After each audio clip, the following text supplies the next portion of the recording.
নমুনা মাপে বোম্বে কাট ব্লাউজ কিভাবে কাটিং করা হয় তোমাদের আজ দেখাবো। প্রথমে নমুনা মাপ ব্লাউজটি নিয়ে নিতে হবে।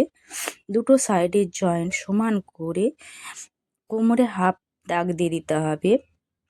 পুটের দুটো জয়েন্ট সমান করে ধরে ডিপের নিচে হাফ করে দাগ দিয়ে দিতে হবে।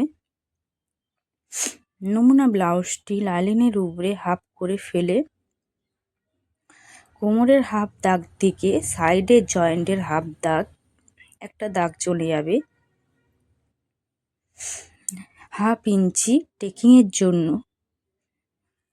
গলার ডিপ যার যতটা আছে পুট থেকে সমান করে রাউন্ড শেপে চলে যাবে। ঘেরঘেরির সাহায্যে সাইডে সেলাইয়ের দাগের উপরে হালকা চাপে দাগ ফেলে নিতে হবে।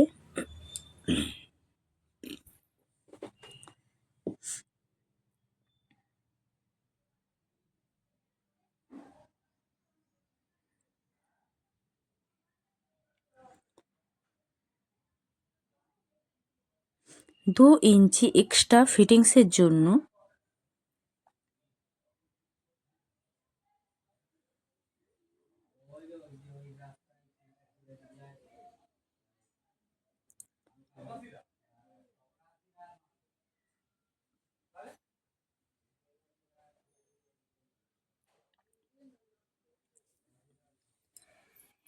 ব্লাউজের ইয়োক কাটার জন্য প্রথমে ইয়োক ভালো করে লাইনিংয়ের উপরে বিছিয়ে নিতে হবে। হালকা চাপে সেলাইয়ের উপরে ঘাড়ঘাড়ির সাহায্যে হালকা দাগ ফেলে নিতে হবে। ইয়োক সবসময় ওরেফ কাপড়ে কাটিং হয়, লাইনিংয়ের উপরে হোক বা সেম কাপড়ের উপরে হোক, ইয়োক সবসময় ওরেফ কাপড়ে কাটিং করা হয়। সামনের ডিপ পুটটি সেলাই থেকে সামনের সেলাই অবধি দাগ চলে যাবে।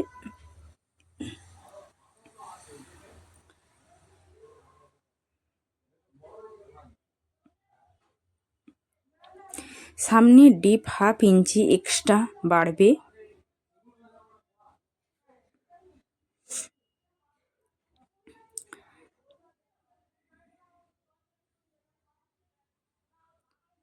দু ইঞ্চি সাইডে এক্সট্রা ফিটিংসের জন্য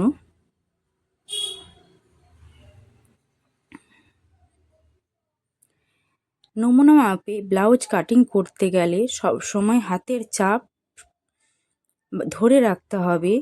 নমুনা মাপ ব্লাউজটি সরে গেলে দাগ ফেলতে অসুবিধা হবে। কোমরে বেল্টের জন্য দুটো দাগ দিয়ে দিতে হবে। ব্লাউজের বেল্ট ভালো করে বিছিয়ে উপরে দাগ, সেলাইয়ের উপরে একটা দাগ যাবে, কোমরের সেলাইয়ের উপরে একটা দাগ যাবে। উপর দিয়ে ঘেরঘেরির সাহায্যে সেলাইয়ের উপরে চাপ ফেলে দাগ ফেলে নিতে হবে। সাইডে ফিটিংসের জন্য 2 ইঞ্চি।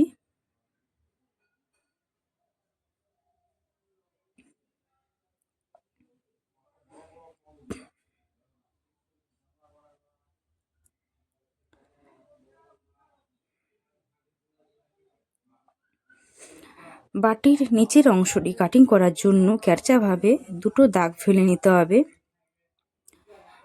বাটির নিচের অংশটি সমান করে ধরে সাইডে সেলাই থেকে সামনে সেলাই অবধি, মিডিলে সেলাই অবধি একটি দাগ চলে যাবে। সাইডে সেলাই একটি দাগ চলে যাবে। সামনে সমান করে দুটো দাগ যাবে। মিডিলে সেলাই সমান করে দুটো দাগ যাবে। সাইডে সেলাই সমান করে দুটো দাগ যাবে।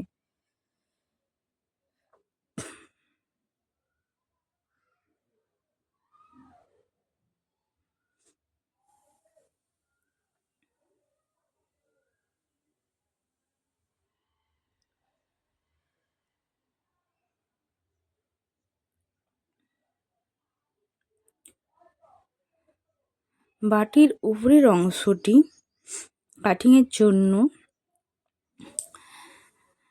ভালো করে প্রথমে বিছিয়ে নিতে হবে লাইনিংয়ের উপরে। বাটির উপরের সেলাই একটি দাগ, সাইডের সেলাই দুটি দাগ যাবে। সাইড দিয়ে রাউন্ডভাবে ঘেরঘেরির সাহায্যে চাপ ফেলে নিতে হবে। রাউন্ডভাবে ড্রয়িং করে এইভাবে দুটো দাগ চলে যাবে। এইভাবে বাটির উপরের অংশটি কাটিং করা হয়। তোমাদের যদি বুঝতে কোনো অসুবিধা থাকে আমাকে জানিও, আমি আরও তোমাদের ভালো করে বুঝিয়ে দেব। এভাবে নমুনা মাপে বোম্বে কাট ব্লাউজ কাটিং করা হয়। সেম কাপড়ের উপরে লাইন বিছিয়ে এভাবে কাটিং করা হয়। ইয়োক সব সময় সেম কাপড় হোক বা লাইলিন হোক, ওরে কাপড়ে কাটিং করতে হয়।